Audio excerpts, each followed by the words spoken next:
Hello everyone, today I'm going to show you how to send Bitcoin from Coinbase to an external wallet. Make sure to watch the video until the end not to miss any important details. Like and subscribe. So as you can see, currently we are right now on Coinbase and Phantom. Phantom is just any example of an external wallet. To do so now, all you have to do is go to Coinbase, open the app and let it launch. Once you are directed right here to the home page, all you have to do is go to your assets. And then in your assets is going to show you all the crypto that you own. And from here, you're going to select Bitcoin.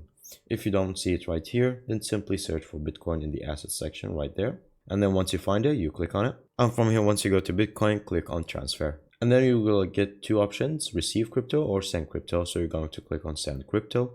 And then from here, it's going to show you the asset that you own. So if you own any Bitcoin, it's going to add here. But the same steps are going to be applied for any other cryptocurrency. So for example, if we pretend that this is some Bitcoin as well, all you have to do is click on transfer, send crypto, then it's going to show you all the options for the wallets that you're going to send for. Now you're going to just exit the application, go to whatever other app, or let your friend send you the external copy of the wallet. And so from here, from Phantom, for example, all I have to do is going to search for Bitcoin. Once you find Bitcoin, click on it as the first option. And then from here, you're going to click on receive, and then you're going to copy this code.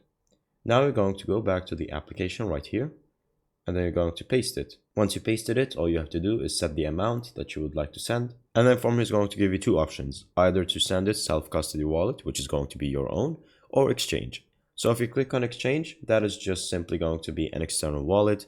And so you're going to check whatever wallet that they own. So you can go from all these options or simply click on other. Now it's going to ask you who are you sending it to. At least for the EU, this is necessary. So for me, I'm going to, for example, send it to myself. So I don't have to write the recipient name and the country they're from. Click on continue. And once you click on continue, it's going to send the amount directly. And that's pretty much it. Thank you guys for watching. See you next time. Bye-bye.